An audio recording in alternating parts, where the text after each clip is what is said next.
दोस्तों तुर्की का एक बहुत ही यूनिक और बहुत ही सरप्राइजिंग मैं टूर आप लोगों के लिए लेकर आया हूं, जो कि पाकिस्तान से आज तक ऐसा टूर किसी ने नहीं कराया।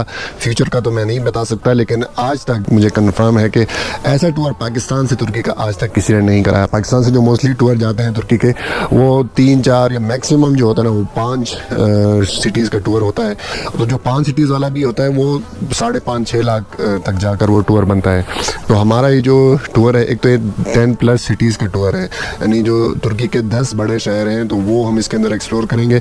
और इस टूर की ख़ास बात यह है कि जिस तरह की कैंपर वैन आप देख रहे हैं मैं जिसमें बैठा हूँ, इस तरह की कैंपर वैन के अंदर तुर्की में हम एक्सप्लोरेशन करेंगे। तो इस टूर की सारी डिटेल, आइटनरी और इस टूर के अंदर क्या क्या चीज़ इंक्लूड है, क्या एक्सक्लूडेड है और इसके वीज़े का क्या तरीक़ाकार है, ये सारी डिटेल मैं आपके साथ शेयर करने लगा हूँ। वीडियो हो सकता है थोड़ी सी लंबी हो जाए, लेकिन ये है कि इस वीडियो को आखिर तक देखने के बाद मुझे 90% यकीन है कि अगर आपका तुर्की का प्लान नहीं भी है जाने का, तो ये वीडियो देखने के बाद आपका लाजमी मन चाहेगा कि आप भी इस टूर का हिस्सा बने। तो टूर की ये जो वीडियो है सारी डिटेल की लाजमी आखिर तक भी देखें और किसी ऐसे बंदे के साथ भी शेयर करें कि जो कि तुर्की के टूर में इंटरेस्टेड है। तो शुरू करते हैं इस टूर की सारी डिटेल। इस टूर की डिटेल बताने से पहले 2 चीज़ें मैं आपके साथ लाजमी शेयर करना चाहता हूँ। वो एक तो ये है कि तुर्की के मुतालिक मेरी एक छोटी सी प्रेडिक्शन है, और दूसरा मेरी वीडियो बनाने का मकसद क्या है। तो ये दोनों चीज़ें मैं आपको ज़रा क्लियर कर दूं, उसके बाद फिर आपको टूर की मैं डिटेल बताने लगा हूँ। जिस तरह दुनिया के हालात आपके सामने हैं, रोज़ कोई ना कोई जंग लग रही है। ईरान के हालात आपके सामने हैं, सीरिया के, सूडान के, UAE के, और इस तरह मुख्तलिफ मुल्कों के अंदर रोज़ हालात बद से बदतर होते जा रहे हैं। तो मुझे लगता है कि बहुत जल्द तुर्की के अंदर भी कोई ना कोई जंग या कोई ना कोई ऐसे हालात, चाहे बाहर से कोई जंग आए या अंदर ही से लोग उठकर हुकूमत को गिराने लगें या वहाँ पर इंतशार मुजाहरे ये चीज़ें शुरू हो जाएं, तो बहुत जल्द तुर्की के अंदर भी ऐसे हालात बनने वाले हैं। और जिस तरह भी ईरान वो नो गो एरिया हो चुका है, वहाँ चाहते हुए भी हम नहीं जा सकते। तो इसी तरह से अल्लाह ना करे तुर्की भी, मेरी प्रेडिक्शन कह लें या ख़दशा कह लें, बहुत जल्दी तुर्की के अंदर भी ऐसे ही हालात होने वाले हैं। तो अगर आप तुर्की के अंदर इंटरेस्टेड हैं, तुर्की देखना आप चाहते हैं, तो मेरा मशवरा ये है कि बेशक मेरे साथ ना हो, आप अकेले ही चले जाएँ। आप ये ना समझें कि मैं अपना टूर बेचने के लिए आपसे बात कर रहा हूँ। बेशक आप अकेले ही चले जाएं, लेकिन जितना जल्दी हो सके तुर्की को आप उसकी अपनी पूरी ग्लोरी के अंदर, उसकी पूरी जो एक्चुअल नेचुरल उसकी जो हालत है उसके अंदर आप देख लें, क्योंकि it's just a matter of time कि तुर्की में जंग लगेगी या उसके हालात ख़राब होंगे। इसराइल कभी भी नहीं चाहता कि उसके इर्द गिर्द के जितने भी ममालिक हैं कोई भी इस पोजीशन में हो कि वहाँ उसका कोई तगड़ी हुकूमत हो या जो उसके साथ मुकाबला कर सके। तो बिलाखिर ईरान तक तो बात आ गई है, पाकिस्तान और तुर्की बचे हैं, तो वहाँ पर भी हालात ख़राब होने हैं और it's just a matter of time. कब होता है, ये साल लगता है, 2 लगते हैं, 3 लगते हैं, बस इस चीज़ का कंफर्म नहीं कह सकते। बाकी ये चीज़ तो कंफर्म है, एक दफ़ा जब हालात ख़राब हो जाएँ तो फिर वो चीज़ नहीं रहती, वो बात नहीं रहती उन इलाकों के देखने में जो उसकी अपनी असली हालत थी। जिस तरह इराक़ और सीरिया का मुझे बहुत ज़्यादा बचपन से शौक़ था कि मैं वहाँ की जो तारीख़ी शहर हैं, बगदाद है, हलब है, दमिश्क है, इस तरह की दूसरी जो इलाके हैं, तो उनको मैं उनकी असली हालत में देख पाता। लेकिन जब से ये जंगें लगी हैं और हालात ख़राब हुए हैं, तो अब वहाँ जाने का फ़ायदा नहीं है, क्योंकि वो सारा कुछ तबाह हो चुका है और अब वो खंडरात बन चुके हैं। तो इसलिए सबसे पहली मेरी रिक्वेस्ट है कि तुर्की का आप जल्द से जल्द टूर कर लें, इससे पहले कि वो भी ऐसी हालत हो जाए उन जगहों की कि वहाँ फिर जाने का कोई फ़ायदा ना रहे। अच्छा, अब बात आ गई है कि वीडियो में क्यों बना रहा हूँ। मेरी इस वीडियो बनाने के मेन जो है 3 मकसद हैं। सबसे पहला मकसद तो ये है कि इसकी थ्रू मेरी इस टूर की प्रमोशन हो जाए। हो सकता है रैंडमली ये वीडियो यूट्यूब किसी को रेकमेंड कर दे जो तुर्की के टूर में इंटरेस्टेड हो, तो वो ये वीडियो देखकर फिर हमारे स्टोर को ज्वाइन कर ले। तो पहला मकसद तो मेरा ये है। दूसरा मकसद मेरा ये है कि लास्ट ईयर 2025 की गर्मी में मैंने अनाउंस किया था, जमशेद बर्की के थ्रू मैंने ये टूर इस तरह का अनाउंस किया था। तो उस अनाउंसमेंट के बाद मुझसे जो भी अगर कोई कॉन्टैक्ट करता था तो उसको मैं सारी डिटेल व्हाट्सएप पे मैं दे देता था उसकी रिटन फॉर्म में, लेकिन फिर भी वो फ़ोन करके हर एक को कम से कम 10-15 मिनट 20 मिनट उसको सारी तफसील डिटेल समझानी पड़ती थी कि इस टूर के अंदर क्या क्या चीज़ है, क्या नहीं है, क्या हम जाएंगे, क्या करेंगे। तो इस वीडियो बनाने का मेन मेरा मकसद एक ये भी है कि जो कोई भी अगर इंटरेस्टेड है तो ये वीडियो वो देख ले। इसके अंदर मैं सारी चीज़ें अच्छे तरीके से डिटेल से मैं समझा दूँगा।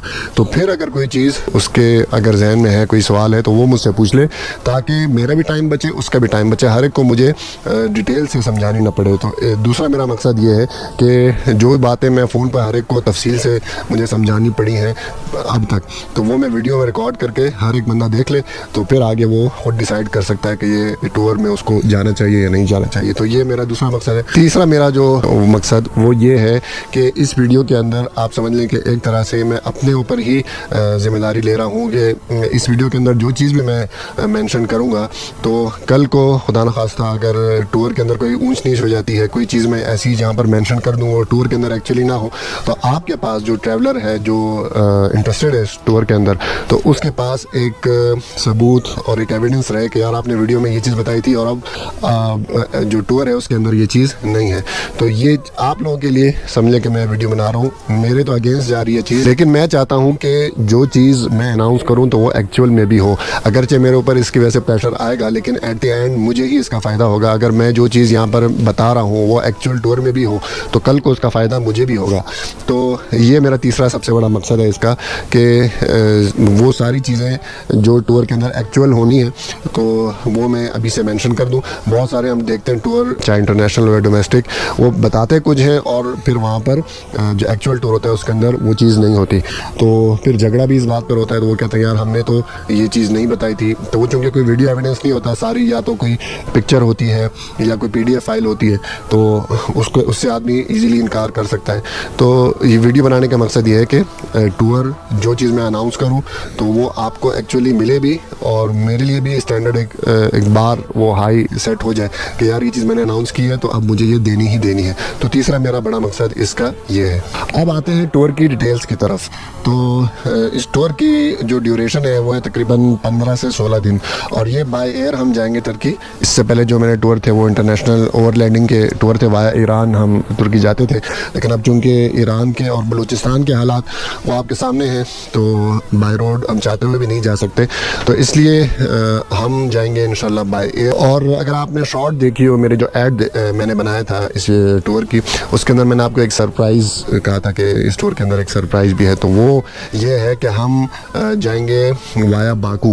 एक दिन हमारा स्टे होगा बाकू के अंदर इंशाल्लाह। अज़रबैजान एयरलाइंस में हम जाएंगे, तो उसके अंदर ऑप्शन होता है एक कोई 20-22 घंटे का स्टे आप ले सकते हैं बाकू का। वाया बाकू हम जाएंगे, कोशिश करेंगे कि जो मैंने प्राइस अनाउंस की है उसी के अंदर ही एडिशनल मुझे और कोई उसके अंदर फेयर ऐड करने की ज़रूरत ना पड़े, उसी के अंदर ही हम बाकू भी ऐड कर लें। तो एक्चुअली ये 2 मुल्कों का टूर है, लेकिन इसमें ये एक है कि जून का जो महीना है वो बहुत ज़्यादा रश वाला और पीक सीज़न होता है टूरिस्ट का। तो अभी जो मैं देख रहा हूँ अज़रबैजान के जो फेयर है वो काफ़ी हाई चल रहे हैं। तो चलो वो एट द एंड हम देखेंगे कि हमें अगर बहुत ज़्यादा फ़र्क ना हुआ तो फिर मैं कोई एडिशनल उसके अंदर पैसे नहीं लूँगा, लेकिन अगर बहुत ज़्यादा फ़र्क हुआ, यानी अगर हम फ़्लाई नास की या फ़्लाई दुबई की अगर हम फ़्लाइट लें और अज़रबैजान एयरलाइंस की अगर हम फ़्लाइट लें, अगर इनमें ज़्यादा फ़र्क हुआ तो जितना भी हुआ मैं आपको ऑप्शन आपके सामने रख दूँगा कि यार एक ऑप्शन हमारे पास ये है कि हम वाया बाकू जाएँ, एक दिन हम बाकू एक्सप्लोर करें। तो अगर आप इंटरेस्टेड हैं तो इतना फ़र्क आ रहा है, जितना भी हुआ 10, 15, 20 हज़ार, तो अगर तो लोग इंटरेस्टेड हुए तो वो फिर हम वाया बाकू जाएंगे। अगर फ़र्क ज़्यादा नहीं हुआ तो फिर इसी 4,95,000 के अंदर ही हम चले जाएंगे। और अगर ज़्यादा लोग इंटरेस्टेड नहीं हुए बाकू के अंदर वाया बाकू जाने में, तो हम कोई और एयरलाइन ले लेंगे जो कि इसी बजट में हमारे आ रही हो, और अगर इंटरेस्टेड हुए तो फिर हम वाया अज़रबैजान एयरलाइंस चले जाएंगे। तो ये एक सरप्राइज़ में जो ऐड के अंदर मेंशन किया था वो असल में ये था। तो ये हो गई हमारी एयरलाइंस। 15 दिन का ये टूर होगा। इसके अंदर जो हमारा रूट होगा, सबसे पहले आइटनरी को डिस्कस कर लेते हैं, उसके बाद बाकी चीज़ें। तो आइटनरी हमारी होगी, सबसे पहले हम इस्तांबुल के अंदर 3 दिन हमारा होगा स्टे। उसके अंदर हम इस्तांबुल का एक्सप्लोर करेंगे, जो ओल्ड सिटी, एक दिन ओल्ड सिटी एरिया को एक्सप्लोर करेंगे, एक दिन फिर न्यू इस्तांबुल वो हम एक्सप्लोर करेंगे। तीसरा दिन वो होगा, उसके अंदर हम प्रिंसेस आइलैंड उसको हम एक्सप्लोर करेंगे, लेकिन वो होगा 2 दिन शुरू के अंदर होंगे। तीसरा जो होगा वो हमारा जाने से वापसी से एक दिन पहले हम प्रिंसेस आइलैंड को एक्सप्लोर करेंगे। तो टोटल 3 दिन हम एक्सप्लोर करेंगे इस्तांबुल को। उसके बाद हम जाएंगे अंतालिया, एक दिन हम अंतालिया एक्सप्लोर करेंगे, और अंतालिया के अंदर होगी स्कूबा डाइविंग जो कि इसी प्राइस के अंदर शामिल है। तो एक दिन हम अंतालिया को एक्सप्लोर करेंगे, उसके अंदर स्कूबा डाइविंग होगी। उसके के बाद हम कैंपर वैन के अंदर अपना सफ़र स्टार्ट कर देंगे। यहाँ से हमारे टूर का सबसे एक्साइटिंग और ज़बरदस्त पैच स्टार्ट होता है। अंतालिया से हम सीधा जाएंगे फतहिए, जो कि मशहूर है पैराग्लाइडिंग के लिए। नीले पानी और सफ़ेद रेत का कॉम्बिनेशन आपको यहाँ पर रुकने पर मजबूर कर देगा। पैराग्लाइडिंग के मज़े लेने के बाद हम चल पड़ेंगे पमुक्कले की तरफ, जो कि मशहूर है रुई जैसे पहाड़ पर कुदरती तौर पर बने पानी के तालाबों के लिए। यहाँ के तालाबों में नहाने के बाद हमारी अगली मंजिल होगी कैपेडोकिया, लेकिन रास्ते में हम रुकेंगे मौलाना रूमी के मज़ार पर। और फिर वाया कोनिया मौलाना रूमी का मज़ार है, तो कोनिया भी हम जाएंगे। मौलाना रूमी के मज़ार से होते हुए हम जाएंगे कैपेडोकिया। वहाँ पर हम एक दिन कैपेडोकिया हम एक्सप्लोर करेंगे। वहाँ पर बहुत सारी ज़बरदस्त चीज़ें हैं देखने के लिए। केव्स हैं और वहाँ पर एक पॉटरी वहाँ पर बनाते हैं लोग, तो वो बहुत ज़्यादा लोग शौक़ से देखते हैं। और उसके अलावा एक अंडरग्राउंड सिटी है, वो भी हम एक्सप्लोर करेंगे। तो कैपेडोकिया के बाद हम फिर जाएंगे सैनली उर्फ़ा। लेकिन सैनली उर्फ़ा में ये है कि वहाँ गर्मी बहुत ज़्यादा होती है, गर्म है वो बहुत ज़्यादा इलाका। तो सर्दियों में तो ठीक है, लेकिन गर्मियों में वहाँ पर हम इसको चेंज भी कर सकते हैं एज़ पर जो भी हमारा वहाँ पे प्लान बनता है। अगर तो होंगे सब कि यार हमने जाना चाहिए सैनली उर्फ़ा, खैर है गर्मी का मसला नहीं है, तो फिर हम जाएंगे सैनली उर्फ़ा। वरना होगी वहाँ पे गर्मी बहुत ज़्यादा, लेकिन तारीख़ी बहुत ज़्यादा वहाँ पर जगह है। हज़रत अय्यूब अलैहिस्सलाम का मज़ार है, हज़रत इब्राहीम अलैहिस्सलाम को वो जगह जहाँ पर उनको आग में डाला गया था। और उसके अलावा एक ऐसा भी शहर पुराना दरियाफ़्त हुआ है जो कि दुनिया का सबसे पुरानी जगह आज तक मानी जाती है, इवन पिरामिड से भी। और आज तक जितने भी आसार कदीमा की चीज़ें दरियाफ्त हुई हैं, उन सब से पुरानी वो एक शहर है, 95 में डिस्कवर हुआ है सैनली उर्फ़ा के अंदर। तो वहाँ पर भी हम जाएंगे। तो वो डिपेंड करता है वहाँ एक्चुअल जब हम होंगे वहाँ पे कि भाई लोग जो हमारे ट्रैवलर्स हैं वो वहाँ पे जाना चाह रहे हैं, गर्मी से वो परेशान तो नहीं होंगे। इसके अलावा फिर एर्ज़ुरम जो कि तुर्की का सबसे ठंडा शहर है, वहाँ पर हम जाएंगे। और लास्ट टाइम जब मैं जून में गया था उधर, तो मुझे याद है गर्मियों के अंदर 10 डिग्री सेंटीग्रेड वहाँ पर बारिश हुई थी ताज़ा, तो 10 डिग्री सेंटीग्रेड वहाँ पर टेम्परेचर चल रहा था। तो बहुत ही ज़्यादा खूबसूरत वो गर्मियों में अंदर ख़ास तौर पर बहुत ज़्यादा देखने वाला इलाका होता है। फिर उससे हम नॉर्थ की तरफ जाएंगे तो उज़ुंगोल बहुत ही खूबसूरत एक लेक है तुर्की की। तो एर्ज़ुरम से हम वहाँ एक रात एर्ज़ुरम के अंदर और उज़ुंगोल के अंदर हम उस लेक साइड पे हम स्टे करेंगे। फिर वहाँ से हम ऊपर जाएंगे त्राब्ज़न, और त्राब्ज़न भी बहुत ज़्यादा खूबसूरत इलाका है तुर्की का। तो त्राब्ज़न से होते हुए फिर हम नॉर्थ पे ही अपनी एक्सपीडिशन जारी रखेंगे। और सैमसून जो ब्लैक सी के साथ एक बड़ा शहर है, बहुत खूबसूरत शहर है, सैमसून में स्टे करेंगे। वहाँ से फिर नीचे हम आएंगे तो अनकरा जो इनका कैपिटल है टर्की का, तो अनकरा आएंगे। और फिर अनकरा से हम वापस इस्तांबुल चले जाएंगे। तो इस बीच में और भी बहुत ज़्यादा खूबसूरत इलाके आएंगे और छोटे छोटे गांव आएंगे। तो मैंने आपको मोटी मोटी आइटनरी बताई है, लेकिन जब हम जो एक्चुअली इंटरेस्टेड होगा तो उसको डिटेल आइटनरी भी हम शेयर कर देंगे। तो इस तरह ये रूट और इस तरह के कैंपर वैन में ये एडवेंचर आज तक पाकिस्तान से किसी ने नहीं कराया। बहुत ही ज़्यादा यूनिक एक्सपीरियंस होने वाला है, तो इसको आप मिस मत कीजिएगा। तुर्की का वीज़ा वो किस तरह मिलेगा और किन किन को मिल सकता है और क्या उसका प्रोसीजर है, तो जो भी अगर इस टूर के अंदर इंटरेस्टेड है तो उनके लिए फिर लाजमी है कि वो तुर्की का वीज़ा लेंगे। तो तुर्की के वीज़े के लिए जो चीज़ें रिक्वायर्ड है, आपकी एक तो एज होनी चाहिए, समझ लें 30+। 30 से अगर कम है तो फिर आपके चांसेस कम हैं कि आपको वीज़ा मिले। तो 30+ अगर आपकी एज है तो फिर आपके चांसेस ज़रा ज़्यादा हैं। दूसरा मेन चीज़ है कि मैरिड आप होने चाहिए, शादीशुदा हैं। अगर आप अनमैरिड हैं तो फिर आप इस टूर के लिए इनएलिजिबल है, आपका फिर बहुत चांसेस कम है कि आपको वीज़ा लगे।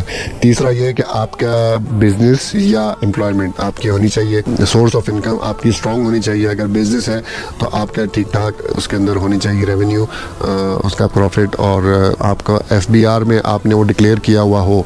एक बाज़ लोगों का होता है कि बिज़नेस होता है उनका अच्छा, लेकिन FBR में वो डिक्लेयर नहीं होता, तो वो भी फिर नहीं चलेगा।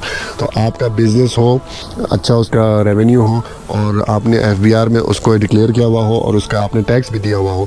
तो ये मेन रिक्वायरमेंट है। अगर आपकी एम्प्लॉयमेंट है, जॉब है, तो वो भी आपने FBR के अंदर उसको डिक्लेयर की हुई हो और उसके अगेंस्ट आपने टैक्स दिया हुआ हो, और कम अज़ कम 1 लाख से ज़्यादा आपकी इनकम होनी चाहिए। चाहे आप सैलरीड पर्सन हैं या आप अगर बिजनेस है तो 1 लाख से ज़्यादा आपकी होनी चाहिए इनकम। तो ये मेन रिक्वायरमेंट्स है। अगर ये नहीं है आपकी तो फिर आप समझिए कि इस स्टोर के लिए एलिजिबल नहीं है। और आपका जो बैंक बैलेंस है उसमें आपके कम अज़ कम ऑलरेडी 15, जब आप अप्लाई कर रहे हो तो 15 लाख तक पैसे आपके उसके अंदर पड़े हुए हों। ये चीज़ें अगर आपकी हैं तो फिर आप एलिजिबल हैं। अगर आपकी ये चीज़ें नहीं हैं तो फिर आप इस स्टोर के लिए एलिजिबल नहीं हैं, और फिर आप किसी और कंट्री का देख लीजिए।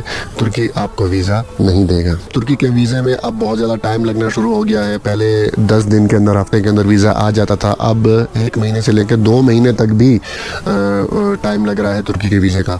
तो इसलिए हम रमज़ान से पहले 15 फरवरी तक हम कोशिश कर रहे हैं कि सारे ग्रुप को हम फाइनल कर लें और 15 फरवरी को हम अप्लाई कर दें, ताकि अगर बहुत लेट भी हो गया तो 15 अप्रैल तक हमारा वीज़ा आ जाए, और उसके बाद भी हमारे पास तकरीबन 1.5 महीना हो तो उसके अंदर फिर हमें टिकट थोड़ी रीज़नेबल मिल जाएगी और कैंपर वैन भी हमें मिल जाएगा। क्योंकि जून जो है वो बहुत ज़्यादा पीक सीज़न होता है, तो सारे जितने भी गोरे आते हैं वो ये चीज़ें पहले ही कैंपर वैन वो बुक कर लेते हैं और फिर हमें कैंपर वैन भी नहीं मिलेगी। तो इसलिए 15 फरवरी को हम इंशाल्लाह अप्लाई करेंगे, और जितने भी ग्रुप के अंदर हम कोशिश करेंगे कि अप्लाई करें। ग्रुप के अंदर जब हम अप्लाई करेंगे तो चांसेस ज़्यादा होंगे कि हमारा वीज़ा लग जाए, वरना बाद में भी जिसको भी ये वीडियो बाद में भी अगर मिलती रहेगी तो वो भी अप्लाई कर सकता है इंडिविजुअली। लेकिन वो तब है कि उसका चांस हो कि 15 अप्रैल तक उसका वीज़ा आ जाएगा। बहुत ज़्यादा लेट अगर कोई अप्लाई करेगा तो फिर उसका हमारे साथ स्टोर के अंदर मुश्किल है जाना। जिसका अगर UK, US का या शेंजन वीज़ा अगर लगा हुआ है तो वो फिर ऑनलाइन अप्लाई कर सकता है। तो वो एनी टाइम जब भी उसको ये वीडियो मिले तो वो मुझसे कांटेक्ट कर सकता है। नंबर मैं आपके सामने शेयर कर रहा हूँ, मुझसे कांटेक्ट करके तो वो फिर ऑनलाइन वीज़ा अप्लाई करके तो हमारे साथ स्टोर को ज्वाइन कर सकता है। अच्छा जी, अब बात कर लेते हैं कि इस स्टोर के अंदर क्या क्या चीज़ इंक्लूड है और क्या क्या चीज़ इंक्लूडेड नहीं है। तो सबसे पहले तो वीज़ा है। वीज़ा की फ़ीस इसके अंदर इंक्लूडेड नहीं है, और इसके अलावा अगर हम वाया आज़रबाईजान गए तो आज़रबाईजान का वीज़ा भी इसके अंदर इंक्लूडेड नहीं है। वो ऑनलाइन मिल जाता है 7-8 हज़ार का, तो वो भी इसके अंदर इंक्लूडेड नहीं है।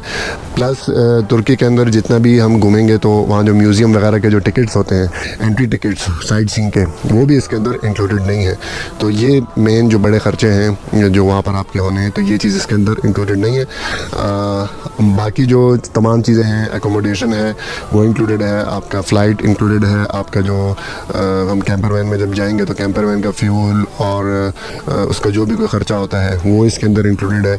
अंतालिया के अंदर जो स्कूबा डाइविंग है वो इसके अंदर इंक्लूडेड है, और डेली का ब्रेकफास्ट और रात का खाना, सुबह का नाश्ता और रात का खाना ये स्टोर के अंदर इंक्लूडेड है। बाकी जो दिन का खाना है, लंच, वो इसके अंदर इंक्लूडेड नहीं है। तो अगर आपका दिन को आपका मूड हो, आपको भूख लग रही हो, अगर आपने लंच करना हो तो फिर आपने खुद से करना होगा। बाकी जो नाश्ता है और रात का खाना वो इसके अंदर इंक्लूडेड होगा। अच्छा, खाने के हवाले से एक चीज़ भी आपको और मैं क्लियर कर दूं कि जब तुर्की के अंदर इस्तांबुल में और बाकी 1-2 जगहों पर हम होटल में जब स्टे करेंगे तो वहाँ तो बूफे वाला होगा हमारा होटल, यानी सुबह नाश्ता बूफे होगा, तो उसका तो इशू नहीं है। रात का जो खाना है तो जब हम इस्तांबुल में होंगे तो वो हो सकता है ऑनलाइन मैं मंगवा लूँ या हम किसी होटल में जाकर खा लें। तो वो बहुत ज़्यादा कोई हाई फाई और बहुत ज़्यादा लेविश खाना नहीं होगा, क्योंकि तुर्की के अंदर महंगाई पहले ही बहुत ज़्यादा चल रही है।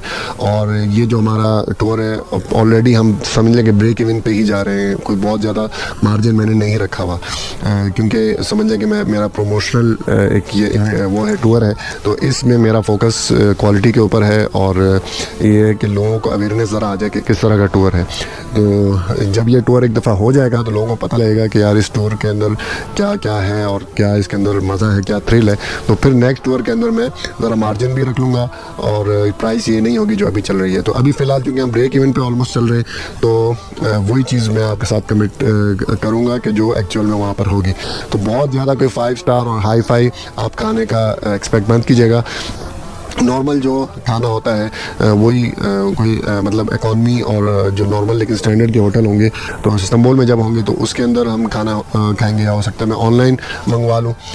बाकी जब हम कैंपर वैन के अंदर होंगे तो उसमें हम फिर ये कि रात का जो खाना है वो हम यहाँ पाकिस्तान से जो खाना है वो टिन करवा के जाएंगे, और वहाँ पर हम जब भी कैंपर वैन में होंगे तो रात का खाना इसी तरह का जो किचन होता है हमारे पास ऑलरेडी होगा, तो उसके अंदर हम गर्म करके खुद ही वो खाएंगे। क्योंकि एक तो इकनॉमिकल होता है, ऑलरेडी हम ऑलमोस्ट ब्रेक इवन पे चल रहे हैं तो उसका इशू है, तो एक तो इकनॉमिकल होता है, दूसरा हम हो सकता है बहुत रिमोट जगह पर कभी कोई जगह पसंद आ गई तो वहाँ हमने रात गुजारनी है, अब वहाँ ना होटल होगा ना रेस्टोरेंट होगा, तो रात के खाने का बड़ा मसला हो जाएगा। तो इसलिए सबसे जो बेस्ट ऑप्शन है वो पाकिस्तान से हम टिन करवा के मुख्तलिफ़ चीज़ें, बिरयानी, कौरमा और इस तरह के जो सालन है तो वो करवा के जब दिल किया तो बस खाना गर्म किया और ब्रेड होगी या रोटी होगी तो उसके साथ हमने खा लिया।